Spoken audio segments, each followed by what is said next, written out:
ಉತ್ತರ ಕನ್ನಡದ ಶಿರೂರಿನಲ್ಲಿ ಗುಡ್ಡ ಕುಸಿತವಾಗಿ ಸತತ 13 ದಿನಗಳಿಂದ ಕೂಡ ಶೋಧ ಕಾರ್ಯಾಚರಣೆಯನ್ನು ನಡೆಸಲಾಗ್ತಾ ಇತ್ತು. ಬಟ್ ಜಿಲ್ಲಾಡಳಿತ ನಿನ್ನೆ ಅದಕ್ಕೆ ತಾತ್ಕಾಲಿಕ ವಿರಾಮವನ್ನು ಎಳೆದಿದೆ.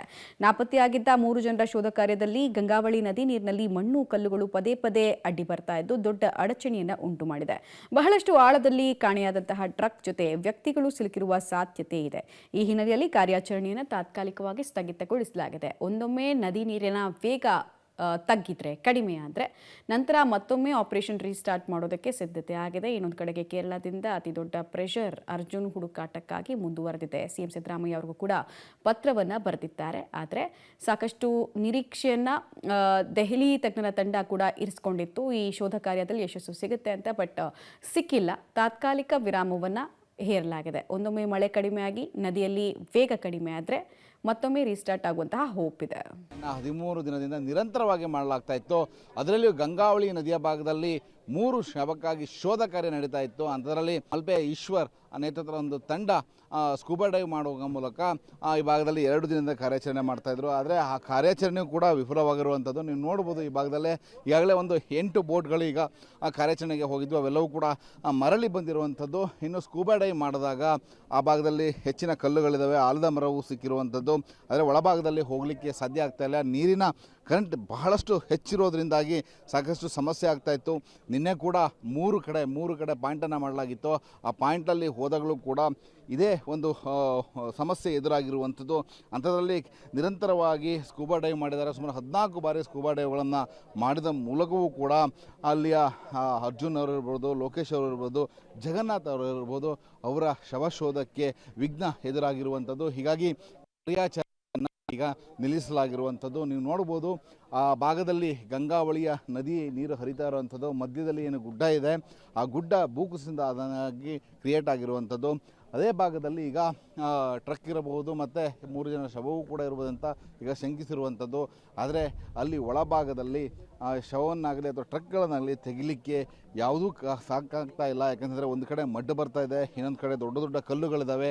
ಜೊತೆಗೆ ಆ ಅಂಗಡಿಯ ಪಕ್ಕದಲ್ಲಿದ್ದ ಆಲದ ಮರ ಏನಿದೆ ಅದು ಉರುಳಿ ಬಿದ್ದು ಈ ಭಾಗದಲ್ಲಿ ಈಗ ದೊಡ್ಡ ಮಟ್ಟದಲ್ಲಿ ಮೇಲ್ಭಾಗದಲ್ಲಿ ಇರುವಂಥದ್ದು. ಅದರ ಕೆಳಗಡೆ ಕಲ್ಲುಗಳಿದ್ದಾವೆ, ಅದ್ರ ಕೆಳಗೆ ಮಣ್ಣಿದೆ, ಮಣ್ಣಿನ ಕೆಳಭಾಗದಲ್ಲಿ ಮತ್ತೆ ಕಲ್ಲು ಮತ್ತು ಟ್ರಕ್ಗಳು ಇರುವಂಥದ್ದು. ಹೀಗಾಗಿ ಒಂದು ರೀತಿ ಒಂದು ದೊಡ್ಡ ಗುಡ್ಡವೇ ನಿರ್ಮಾಣವಾಗಿದೆ. ಈ ಗುಡ್ಡದಲ್ಲಿ ಈ ಹರಿಯುತ್ತಿರುವ ನದಿಯಲ್ಲಿ ಸಂಪೂರ್ಣವಾಗಿ ಸ್ಥಗಿತವನ್ನು ಮಾಡ್ತಾ ಇರುವಂಥದ್ದು. ಸ್ಕೂಬಾ ಡೈವರ್ಸ್ ಏನು ಮಲ್ಪೆಯಿಂದ ಬಂದಿದ್ದರು ಅವರೆಲ್ಲರೂ ಕೂಡ ಇವತ್ತು ಕಾರ್ಯಾಚರಣೆಯನ್ನು ಸ್ಥಗಿತ ಮಾಡಿದ್ದಾರೆ. ಈಗಾಗಲೇ ಅವರು ಕೂಡ ಹೇಳ್ತಾ ಇದ್ರು, ಸಾಕಷ್ಟು ಮಣ್ಣು ಮತ್ತು ಆ ಭಾಗದಲ್ಲಿರುವಂಥ ಮಡ್ಡು ಏನಿದೆ ಮತ್ತು ನೀರಿನ ಫೋರ್ಸ್ ಏನಿದೆ ಅಲ್ಲಿ ನಾವು ಎಷ್ಟೇ ಡೈವ್ ಮಾಡಿದರೂ ಕೂಡ ಕೆಳಭಾಗಕ್ಕೆ ತಲುಪಲಿಕ್ಕೆ ಆಗ್ತಾ ಇಲ್ಲ. ಹೀಗಾಗಿ ಪದೇ ಪದೇ ಅಡಚಣೆ ಆಗ್ತಾ ಇದೆ. ನಾವು ಇಷ್ಟೆಲ್ಲ ಕಾರ್ಯಾಚರಣೆ ಮಾಡಿದಾಗ ಈ ರೀತಿಯ ಸಮಸ್ಯೆಗಳಾಗಿರಲಿಲ್ಲ, ಆದರೆ ಇದೀಗ ಮತ್ತೆ ಸಮಸ್ಯೆಗಳಾಗಿದ್ದಾವೆ. ಮತ್ತು ಇಲ್ಲಿ ಈ ಭಾಗದಲ್ಲಿ ಅಷ್ಟು ಸುಲಭಕ್ಕೆ ನಾವು ಕಾರ್ಯಾಚರಣೆ ಮಾಡಲಿಕ್ಕೆ ಆಗ್ತಾ ಇಲ್ಲ ಅನ್ನುವಂತಹ ಮಾತನ್ನು ಕೂಡ ಅವರು ಹೇಳಿರುವಂಥದ್ದು. ಹೀಗಾಗಿ ಈಗ ಸದ್ಯದ ಮಟ್ಟಿಗೆ ಸಂಪೂರ್ಣವಾಗಿ ಇಲ್ಲಿನ ಶೋಧ ಕಾರ್ಯವನ್ನು ಕೈ ಬಿಟ್ಟಿರುವಂಥದ್ದು. ಇನ್ನು ಜಿಲ್ಲಾಧಿಕಾರಿಗಳ ನೇತೃತ್ವದಲ್ಲಿ, ಜಿಲ್ಲಾ ಉಸ್ತುವಾರಿ ಸಚಿವರ ನೇತೃತ್ವದಲ್ಲಿ ಮತ್ತೊಮ್ಮೆ ಒಂದು ಸಭೆಯನ್ನು ಕರೆದು ಮುಂದೇನು ಅನ್ನುವಂತಹ ತೀರ್ಮಾನವನ್ನು ಕೂಡ ಕೈಗೊಳ್ಳಲಿದ್ದಾರೆ. ಕ್ಯಾಮರಾಮನ್ ಸುರೇಂದ್ರ ಜೊತೆ ನವೀನ್ ಸಾಗರ್, ಪಬ್ಲಿಕ್ ಟಿವಿ, ಕಾರವಾರ.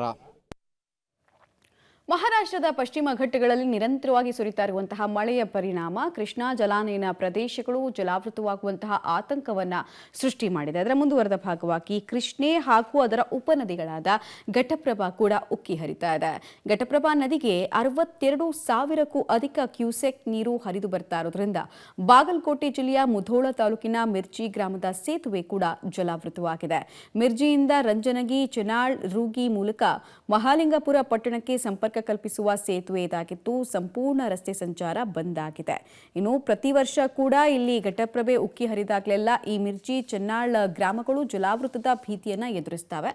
ಇಲ್ಲಿ ತನಕ ಈ ಜನರಿಗೆ ಶಾಶ್ವತ ಸೂರು ಕಲ್ಪಿಸುವ ಕೆಲಸ ಆಗಿಲ್ಲ ಅನ್ನೋದು ಜನಾಕ್ರೋಶಕ್ಕೆ ಕಾರಣ ಆಗಿದೆ. ಯಾವುದೇ ಸರ್ಕಾರ ಬಂದರೂ ರಾಜ್ಯ ಸರ್ಕಾರದಲ್ಲಿ ಮಂತ್ರಿ ಆಗುವ ಈ ಭಾಗದ ಜನಪ್ರತಿನಿಧಿಗಳಿಗೆ ಈ ಜನರ ಸಂಕಷ್ಟದ ಕೂಗು ಕೇಳಿಸ್ತಾ ಇಲ್ಲ ಅನಿಸ್ತಿದೆ. ಪಶ್ಚಿಮ ಘಟ್ಟದಲ್ಲಿ ಸುರಿತಾ ಇರತಕ್ಕಂಥ ನಿರಂತರ ಮಳೆಯಿಂದ ಈಗಾಗಲೇ ಕೃಷ್ಣೆ ಹಾಗೂ ಘಟಪ್ರಭೆ ಉಕ್ಕಿ ಹರಿತಾ ಇರತಕ್ಕಂಥದ್ದು. ಅಷ್ಟೇ ಅಲ್ಲದೆ ಈ ಘಟಪ್ರಭೆಯ ರೌದ್ರ ನರ್ತನಕ್ಕೆ ಈಗಾಗಲೇ ಮುಧೋಳ ತಾಲೂಕಿನ ಕೆಲವು ಹಳ್ಳಿಗಳು ಏನು ಜಲಾವೃತದ ಸಂಕಷ್ಟವನ್ನು ಎದುರಿಸ್ತಾ ಇವೆ, ಪ್ರವಾಹ ಭೀತಿ ಎದುರಿಸ್ತಾ ಇವೆ. ಅದಕ್ಕೆ ಉದಾಹರಣೆ ಅಂತಂದರೆ ಈಗ ನೀವು ನೋಡ್ತಾ ಇರತಕ್ಕಂಥದ್ದು ಮುಧೋಳ ತಾಲೂಕಿನ ಮಿರ್ಜಿ ಗ್ರಾಮ. ಆ ಮಿರ್ಜಿ ಗ್ರಾಮದ ಕಿರು ಸೇತುವೆ ಏನಿದೆ ಅದು ಈಗಾಗಲೇ ಮುಳುಗಡೆ ಆಗಿರುವಂಥದ್ದು. ಕಿರು ಸೇತುವೆ ಮೇಲೆ ಸುಮಾರು 5-6 ಅಡಿ ನೀರು ಧುಮ್ಮಿಕ್ಕಿ ಉಕ್ಕಿ ಹರಿತಾ ಇರತಕ್ಕಂಥ ದೃಶ್ಯವನ್ನು ನೀವು ನೋಡ್ತಾ ಇದ್ದೀರಿ. ಏನು ಈ ಮಿರ್ಜಿ ಗ್ರಾಮದಿಂದ ರಂಜನ್ಗಿ ಚನಾಳ್ ಮೂಲಕವಾಗಿ ಮಹಲಿಂಗ್ಪುರ ಪಟ್ಟಣಕ್ಕೆ ಸಂಪರ್ಕವನ್ನು ಕಲ್ಪಿಸುವಂಥ ರಸ್ತೆ ಸೇತುವೆ ಈಗಾಗಲೇ ಸಂಪೂರ್ಣವಾಗಿ ಜಲಾವೃತಗೊಂಡಿರ್ತಕ್ಕಂಥದ್ದು. ನೀವು ಈ ಭಾಗದಲ್ಲಿ ನೀವು ನೋಡೋದಾದರೆ ಈ ಭಾಗದ ರೈತರು ಹೆಚ್ಚಾಗಿ ಕಬ್ಬು ಬೆಳೆಯನ್ನು ಬೆಳೀತಕ್ಕಂಥ ರೈತರು. ಈಗಾಗಲೇ 500 ಎಕರೆಗೂ ಹೆಚ್ಚು ಕಬ್ಬು ಬೆಳೆ ಜಲಾವೃತವಾಗಿರ್ತಕ್ಕಂಥ ದೃಶ್ಯಗಳು ನಿಮಗೆ ಸಹಜವಾಗಿ ಕಾಣ್ತಾ ಇರ್ತಕ್ಕಂಥದ್ದು. ನೀವು ನೋಡ್ತಾ ಇರ್ಬೋದು, ನದಿಯ ಪ್ರವಾಹಕ್ಕೆ ಈಗಾಗಲೇ ಕಬ್ಬು ಬೆಳೆ ಸಂಪೂರ್ಣವಾಗಿ ಜಲಾವೃತವಾಗಿರ್ತಕ್ಕಂಥದ್ದು. ಇನ್ನು ನನ್ನ ಎಡಭಾಗದಲ್ಲಿ ನಾನು ನಿಮಗೆ ತೋರಿಸ್ತಾ ಹೋಗ್ತೀನಿ. ಏನು ಇಲ್ಲಿಯ ರೈತರು ಕಬ್ಬನ್ನು ಬಿಟ್ಟರೆ ಬೇರೆ ಹೆಸರು ಮತ್ತು ಉದ್ದನ್ನು ಹೆಚ್ಚಾಗಿ ಬೆಳೀತಾರೆ, ಸೋಯಾಬೀನನ್ನು ಬೆಳೀತಾರೆ. ಆ ಸಂಪೂರ್ಣವಾಗಿ ಈ ನೀರಿನಲ್ಲಿ ಇರ್ತಕ್ಕಂಥ ಸಂಪೂರ್ಣವಾದಂಥ ಹೆಸರು ಬೆಳೆ ಈಗಾಗಲೇ ಸಂಪೂರ್ಣವಾಗಿ ನಾಶವಾಗಿರ್ತಕ್ಕಂಥದ್ದು. ಇದು ಇಲ್ಲಿಯ ಜನರ ಪರಿಸ್ಥಿತಿ. ಅಂದರೆ ಸುಮಾರು ವರ್ಷಗಳಿಂದ 2019ರಿಂದ ಈ ಗ್ರಾಮಸ್ಥರು ಪ್ರವಾಹದ ಸಂಕಷ್ಟವನ್ನು ಎದುರಿಸ್ತಾ ಬಂದಿದ್ದಾರೆ. ಯಾವುದೇ ಸರ್ಕಾರ ಬರಲಿ, ಇಲ್ಲಿಯ ಶಾಸಕರು ರಾಜ್ಯ ಸರ್ಕಾರದಲ್ಲಿ ಮಂತ್ರಿ ಆಗಿರ್ತಾರೆ, ಆದರೂ ಸಹಿತ ಇವರಿಗೆ ಶಾಶ್ವತವಾದಂಥ ಸೂರನ್ನು ಕಲ್ಪಿಸುವಂಥದ್ದಾಗಿರ್ಬೋದು ಅಥವಾ ಇವ್ರನ್ನ ಪ್ರವಾಹ ಸಂಕಷ್ಟದಿಂದ ಬೇರೆ ಕಡೆಗೆ ಸ್ಥಳಾಂತರವನ್ನು ಮಾಡಲಿಕ್ಕೆ ಯಾವುದೇ ಸರ್ಕಾರ ಆಗಲಿ ಯಾವುದೇ ಜನಪ್ರತಿನಿಧಿ ಆಗಲಿ ಇನ್ನೂ ಮನಸ್ಸು ಮಾಡಿಲ್ಲ ಅಂತ ಕಾಣ್ತಾ ಇದೆ.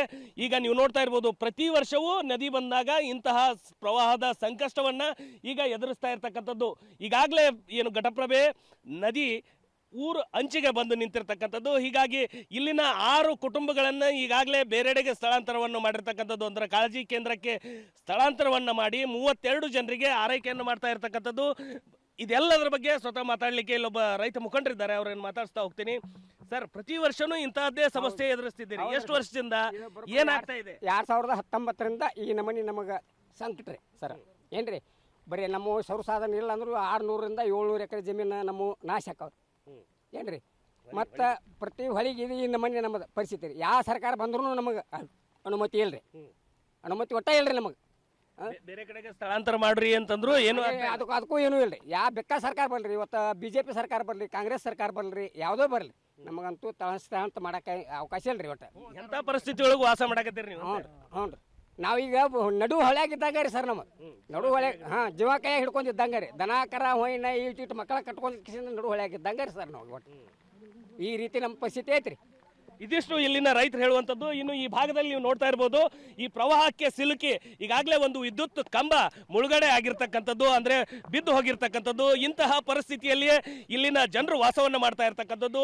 ಅಂದರೆ ನದಿ ದಡದ ಗ್ರಾಮಗಳಲ್ಲಿ ಪ್ರವಾಹ ಆತಂಕ ಎದುರಾಗಿದೆ ಅನ್ನೋ ಕಾರಣಕ್ಕೆ ಈಗಾಗಲೇ ಜಿಲ್ಲಾಡಳಿತ ಈ ಮುಧೋಳ್ ತಾಲೂಕಿನ ಭಾಗದ ಶಾಲಾ ಕಾಲೇಜುಗಳಿಗೆ ರಜೆಯನ್ನು ಘೋಷಣೆ ಮಾಡಿದ್ದಾರೆ.